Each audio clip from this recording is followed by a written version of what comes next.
Students, हमारा जो आज का टॉपिक है उस टॉपिक का नाम है structure of skeletal muscles. Structure of skeletal muscles. क्योंकि स्केलेटल मसल्स किससे रिलेटेड है? अपने स्केलेटन से रिलेटेड होती है। 3 टाइप्स की मसल्स होती है ना, स्केलेटल मसल्स, स्मूथ मसल्स और कार्डिक मसल्स। तो हमारा जो टॉपिक रहेगा मेन वो क्या रहेगा?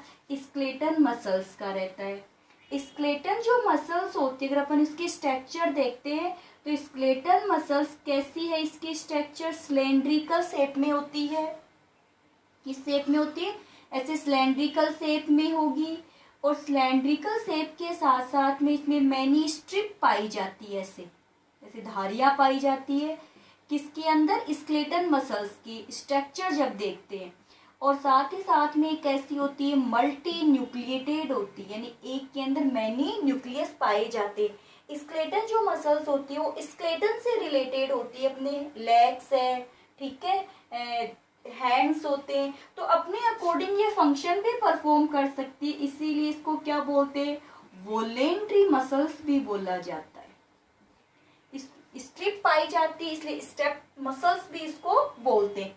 अगर हम स्केलेटल जो मसल्स है उसकी माइक्रोस्कोपिक स्टडी करते हैं, उसके स्ट्रक्चर से रिलेटेड बात करते हैं, तो स्केलेटल जो मसल्स होती है वो बनती है मसल्स फाइबर्स से। किससे बनी होती है? मसल्स फाइबर्स से क्या बनती है? स्केलेटल मसल्स बनती है। ये जो मसल्स फाइबर्स होते हैं वो मसल्स सेल से रिलेटेड है, यानी एक मसल्स फाइबर एक मसल सेल से रिलेटेड होता है। तो each skeletal muscles made up of many muscles fibres, यानी कि एक स्केलेटल मसल्स किससे बनी है? मैनी मसल्स फाइबर्स से बनी हुई है। और मसल्स फाइबर्स से रिलेटेड क्या है? मसल सेल्स होती है, उसके सिमिलर ही होती है। जब अपन क्या करते हैं, जब स्केलेटल मसल्स से देखते हैं कि स्केलेटल मसल्स कैसी बनी है? मैनी मसल्स फाइबर्स की क्या बनी है? Skeletal muscles. इसीलिए मसल्स फाइबर्स को स्ट्रक्चरल यूनिट भी बोला जाता है। एक स्केलेटल मसल्स के स्ट्रक्चरल यूनिट क्या होते हैं? मसल्स फाइबर होते हैं, इसको मायोफाइबर भी बोल सकते हैं। फिर अपन बात करते हैं कि ईच मसल्स फाइबर्स, ठीक है, ईच मसल्स फाइबर, जैसे अब मैं यहाँ बना रही हूँ, इसको यहाँ हटा देते, अपन मसल्स फाइबर की बात कर रहे हैं, यानी स्केलेटल मसल्स किससे बनी है? मसल्स फाइबर्स से बनी है, या फिर मायोफाइबर्स। मसल्स फाइबर या मायोफाइबर्स। जैसे अपन कह रहे मैनी है ना, तो ये जैसे मसल्स फाइबर हो गया। एक बार इसकी माइक्रोस्कोपिक स्टडी हम लोग बाद में करेंगे। तो ये क्या हो गए? मसल्स फाइबर्स यानी मायोफाइबर्स हो गए। अब ये जो मायोफाइबर्स होते, एक मायोफाइबर्स किससे कवर्ड रहता है? कनेक्टिव टिश्यू से कवर्ड रहता है, यानी अंदर की तरफ क्या है? मसल्स फाइबर्स है, उस पे कवरिंग किसकी पाई जाती है? कनेक्टिव टिश्यू की कवरिंग है। एक थिन मेम्ब्रेन इसको कवर्ड किए हुए रहती है, यानी एक मसल्स फाइबर्स को कनेक्टिव टिश्यू के एक थिन मेम्ब्रेन कवर्ड किए हुए रहती है, जिसको बोला जाता है एंडोमायोसियम। यानी इस अंदर वाला तो क्या हो गया? अंदर वाली स्ट्रक्चर तो क्या हो गई? मसल्स फाइबर्स या मायोफाइबर्स। बाहर वाली जो कवरिंग मिल रही है, इस कवरिंग को बोला जाता है एंडोमायोसियम। एंडोमायोसियम हो गया। अब देखिए, एक ग्रुप ऑफ फाइबर्स हो गए ना, एक ग्रुप ऑफ फाइबर्स के चारों तरफ, यानी एक ग्रुप ऑफ फाइबर्स है, इसको क्या बोलते हैं? फेसिकल। क्या बोलेंगे? फेसिकल। और फिर उसके बाद में एक ग्रुप ऑफ फेसिकल बन जाएगा, फेसिकुली का फॉर्मेशन हो जाएगा। तो the many muscle unite arrange A bundle, each bundle is called the fascicle. अब देखिए, मैनी मसल्स फाइबर्स एक अराइज्ड होगी, इनका एक ग्रुप बन गया। ये जो ग्रुप बना है, इस ग्रुप को क्या बोलते हैं? फेसिकल बोलते हैं। अब देखिए, इस फेसिकल के बाहर वाले जो मेम्ब्रेन बनी, इसको बोल दिया पेरीमायोसियम। तो ये पूरी स्ट्रक्चर क्या नाम हो गया? फेसिकल। मैनी मसल फाइबर मिलकर के क्या बनाते हैं? फेसिकल बनाते हैं। अब ऐसे बहुत सारे स्ट्रक्चर बन गए, जैसे एक ग्रुप यहाँ बन गया मसल्स फाइबर्स का, ये ग्रुप बन गया ना ऐसे, एक ग्रुप यहाँ बन गया मसल्स फाइबर्स का। इसके चारों तरफ क्या पाई जाती है? पेरीमायोसियम पाई जाती है। अब ये जो ये फेसिकल, ये फेसिकल, ये फेसिकल, इस फेसिकल्स का जो एक ग्रुप होता है, एक ग्रुप ऑफ फेसिकल, क्या हो गया? A group of fascicle is known as the fasciculi. Fascicle यानी एक ये फेसिकल, ये फेसिकल, ये फेसिकल, सभी फेसिकल्स का जो ग्रुप होता है उसको क्या बोलते हैं? फेसिकुली बोलते हैं। अब यहाँ एक मेम्ब्रेन और है बाहर की तरफ, बनाई है ना मैंने बड़ी वाली मेम्ब्रेन, तो इस मेम्ब्रेन का नाम क्या हो जाएगा? एपिमायोसियम। तो जो एनवल्प होता है, कवरिंग होती है, वो 3 कवरिंग है।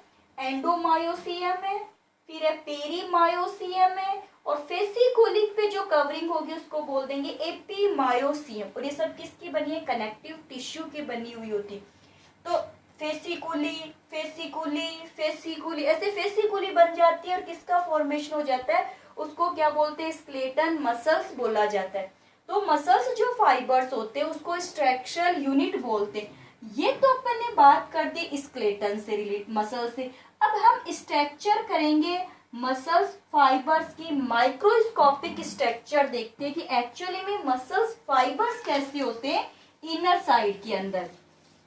तो जब एक मसल्स फाइबर्स के जब हम स्ट्रक्चर देखते हैं तो वो कैसे दिखाई देती है? देखिए, मसल्स फाइबर्स को ले लेते हैं अपन साइड में, यानी किसकी स्ट्रक्चर करें? Structural unit of skeletal muscles है, वो है मसल्स फाइबर्स, या फिर उसको बोलते हैं मायोफाइब्रिल भी बोलते हैं। तो मसल फाइबर्स एक क्या है? लॉन्ग मसल सेल्स है। मसल्स फाइबर एक क्या होती है? जैसे मैं यहाँ बना दूं, एक लंबी बना दूं ऐसे, एक लॉन्ग मसल्स फाइबर्स है, ठीक है। क्या होती है? एक लॉन्ग मसल्स फाइबर्स।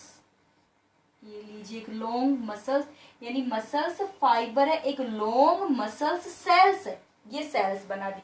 अब देखिए, अगर कोई भी अगर सेल्स होगी तो उसमें न्यूक्लियस प्रेजेंट होगा, श्योर है। तो ये जैसे मान लीजिए अगर अपन सेल ऐसे बनाए तो ऐसे सीधी बनाती है सेल्स को। ये मल्टी न्यूक्लिएटेड होती है सेल्स, इसमें मैनी न्यूक्लियस पाए जाते हैं, क्लियर। अगर सेल्स है तो उसके बाहर क्या पाई जाएगी? सेल मेम्ब्रेन पाई जाएगी, या इसको प्लाज्मा मेम्ब्रेन भी बोल सकते। तो मसल्स फाइबर या मसल सेल्स की जो प्लाज्मा मेम्ब्रेन होती है उसको सार्कोलेमा बोलते हैं, सार्कोलेमा। तो कवरिंग क्या हो गई? सार्कोलेमा की कवरिंग, यानी द सेल मेम्ब्रेन या plasma membrane of is known as the sarcolemma. क्या है? सार्कोलेमा। इनसाइड द सार्कोलेमा, ये तो क्या हो गया? न्यूक्लियस है। Inside the sarcolemma present the plasm is known as the sarcoplasm. Cytoplasm की जगह क्या बोल देते हैं? सार्कोप्लाज्म हो जाता है। इसके अंदर जो ईआर एंडोप्लाज्मिक जो रेटिकुलम होती है, एंडोप्लाज्मिक रेटिकुलम का भी अलग से नाम दे देते हैं। तो एंडोप्लाज्मिक रेटिकुलम को बोलते हैं सार्कोप्लाज्मिक रेटिकुलम, जो मेन रोल प्ले करती है। सार्कोप्लाज्मिक रेटिकुलम, क्या नाम हो गया? सार्कोप्लाज्मिक रेटिकुलम हो जाता है। इसके अंदर जो माइटोकॉन्ड्रिया प्रेजेंट होगा उसका नाम भी दे देंगे सार्कोसोम। ऐसे क्या पाए जाएंगे? माइटोकॉन्ड्रिया पाए जाएंगे, तो वो हो जाएंगे सार्कोसोम्स। तो ये किसकी स्ट्रक्चर कर रहे हैं अपन? मसल्स सेल्स की या मसल्स फाइबर्स की। तो मसल सेल्स या मसल्स फाइबर्स की मेम्ब्रेन को क्या बोलते हैं? सार्कोलेमा बोलते हैं। प्लाज्म का नाम सार्कोप्लाज्म हो जाता है। क्या होगा? सार्को प्लाज्म हो जाता है, ठीक है। माइटोकॉन्ड्रिया को सार्कोसोम्स बोलते हैं और इसको बोलते हैं सार्कोप्लाज्मिक रेटिकुलम बोला जाता है। सार्कोप्लाज्मिक रेटिकुलम जो होती है वो मसल्स के कॉन्ट्रेक्शन और रिलैक्सेशन के अंदर मेन रोल प्ले करती है। फिर जब और माइक्रोस्कोपिक स्ट्रक्चर देखते हैं, यानी ईच जो मसल्स फाइबर्स की अपन आगे और स्ट्रक्चर देखेंगे तो हमें इसकी इंटरनल फॉर्म के अंदर स्ट्रिप पाई जाती है, यानी हमें बैंड दिखाई देंगे। बोलते हैं ना स्ट्रिप पाई जाती है मसल स्केलेटल मसल्स के अंदर, तो उनके जो स्ट्रिप है उसकी अपन यहाँ पे देखते हैं कि कैसी क्या स्ट्रिप पाई जाती है इसके अंदर। तो इसके अंदर जो स्ट्रिप पाई जाएगी यानी कि ईच मसल्स फाइबर्स का जो डायमीटर होता है 1 to 2 माइक्रोन होता है। ईच मसल्स फाइबर्स में अल्टरनेट फॉर्म के अंदर लाइट और डार्क लाइनें पाई जाती है। जैसे मैं यहाँ पर एक बार ऐसे फॉर्म बना दूं, ये ऐसे बना दिया एक बार नॉर्मली। जैसे यहाँ पर मान लीजिए लाइट है, बिल्कुल कोई कलर नहीं किया, ठीक है, लाइट स्ट्रिप हो गई। फिर अपन इसमें देखते हैं तो आगे की तरफ इसके अंदर क्या मिलेगी, हमें ऐसे ऐसे डार्क कलर दिखेगा। तो एक स्ट्रिप कैसी बन गई है, डार्क बन गई है। ये कैसे स्ट्रिप हो गई, डार्क स्ट्रिप हो जाती है। फिर उसके बोलते स्ट्रिप पाई जाती है। फिर आगे की तरफ और चलते तो फिर से लाइट कलर आ गया तो लाइट स्ट्रिप हो जाती है। फिर एक अल्टरनेट फॉर्म के अंदर फिर ये कैसी हो गई, डार्क स्ट्रिप हो गई। तो मसल्स फाइबर्स के अंदर अल्टरनेट फॉर्म में स्ट्रिप प्रेजेंट होती है। वो जो स्ट्रिप होती है जो लाइट वाली स्ट्रिप है, ये कैसी है, लाइट स्ट्रिप है, तो लाइट स्ट्रिप को बोलते हैं आई बैंड। क्या बोला जाता है, आई बैंड बोला जाता है। और जो डार्क वाला है, जैसे से डार्क फॉर्म में मिलेगी स्ट्रिप, उसको बोलते हैं ए बैंड। तो alternate form found the two bands, the light bands and the dark band. तो light band is known as the, light जो बैंड है उसको आई बैंड बोलते हैं, and the other name is the isotropic. ये बिल्कुल समान रूप से अगर इसका कलर लाइट है तो लाइट ही रहेगा, इसीलिए इसमें जो स्ट्रिप होगी उसका नाम क्या हो जाएगा, आइसोट्रोपिक हो जाएगा। और जो डार्क कलर वाली है उसको बोलते हैं ए बैंड बोला जाता है, ठीक है। डार्क वाले बैंड को क्या बोलते हैं, ए बैंड बोलते हैं। लेकिन जो ए बैंड होता है इसमें ये कि कहीं कहीं पर ये थोड़ा सा, जैसे मान लीजिए ये पूरा क्या है, ए बैंड है, इसमें ये वाली जो जगह वो छुट गई, वो थोड़ी हल्की हो गई, जैसे हल्की।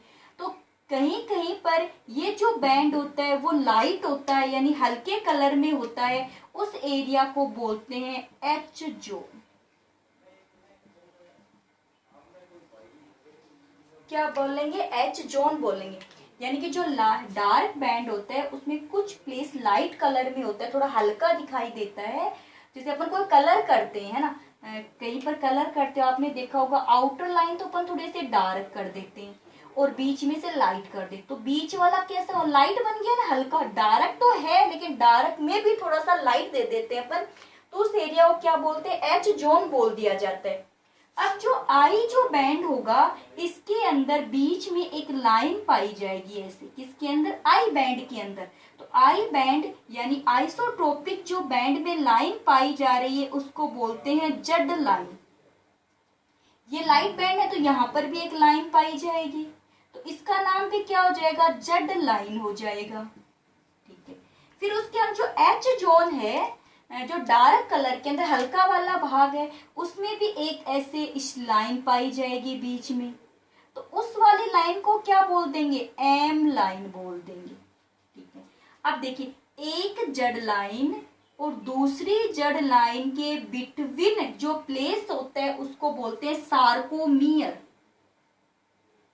Sarcomere between the place of the two जड़ लाइन, दो जड़ लाइन के बीच के जो जगह पाई जाती है या जो पार्ट होता है उसको सार्कोमियर बोलते हैं। एक्चुअली में sarcomere is the smallest functional unit of muscles fibres या मसल सेल्स। तो सार्कोमियर आप ध्यान में रखोगे ये फंक्शनल यूनिट है, मसल्स की फंक्शनल यूनिट किसको बोलते हैं? सार्कोमियर को बोला जाता है। और स्ट्रक्चरल यूनिट किसको बोलते हैं? मसल्स फाइबर्स इसके स्ट्रक्चरल यूनिट हो गए, और सार्कोमियर इसकी क्या हो जाती है? फंक्शनल। और सार्कोमियर है क्या? दो जड़ लाइन के बीच में क्या पाई जाती है? सार्कोमियर पाई जाती है। क्यों? देखिए जड़ लाइन का है लाइट बैंड, लाइट बैंड बीच में कौन सा आ गया? ये कौन सा हो गया? डार्क बैंड हो गया। तो यहाँ पर जो गैप मिलेगा उस गैप का नाम क्या हो जाएगा? सार्कोमियर हो जाता है। साथ ही साथ जब इसकी और इंटरनल स्ट्रक्चर देखी जाती है तो ये जो बैंड बने हुए हैं इन बैंड के अंदर मायोफिलामेंट्स पाए जाते हैं। जब इलेक्ट्रॉन माइक्रोस्कोपिक स्टडी की जाती है तो each muscles fibre has the two type of myofilaments each muscles fiber has the two type of myofilaments। इसमें टू टाइप के क्या पाए जाते हैं? मायोफिलामेंट्स पाए जाते हैं। ये जो मायोफिलामेंट्स होते हैं इसके अंदर एक तो होता है थिक मायोफिलामेंट, एक होता है थिन मायोफिलामेंट। दो होगी ना, एक तो कौन सा हो गया? थिक मायोफिलामेंट, और एक हो जाता है थिन मायोफिलामेंट।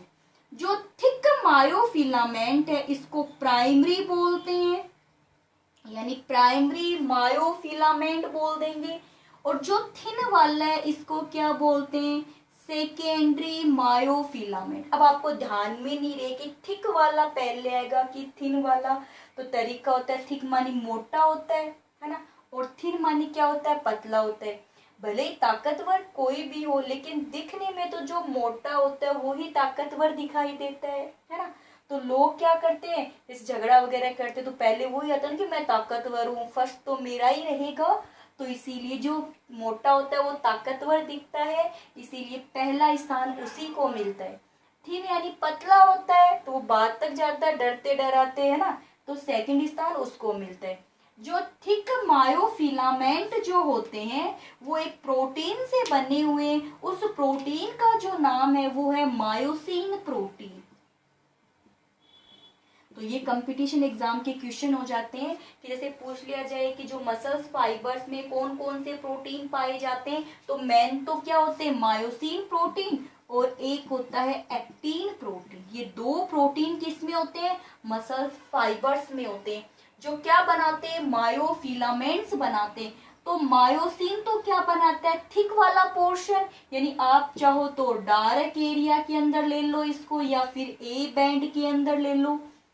थिन या सेकेंडरी है एक्टिन प्रोटीन होता है, एक्टिन से बना है, तो ये क्या हो जाता है? यानी कि लाइट बैंड वाला पार्ट हो जाता है या आई बैंड वाला हो जाता है। तो आई बैंड का रिलेशन तो किससे कर दो? एक्टिन प्रोटीन से कर दो, और ए बैंड या डार्क बैंड का रिलेशन कर दो मायोसिन प्रोटीन से कर दो। तो आज हमने क्या देखा था? Microscopic structure of the muscles fibres या मायोफाइबर्स बोल सकते हो आप। नेक्स्ट क्लास के अंदर अपन इसकी मोलिक्यूलर स्ट्रक्चर्स देखेंगे कि इसके अंदर और कौन कौन से मोलिक्यूल्स पाए जाते हैं।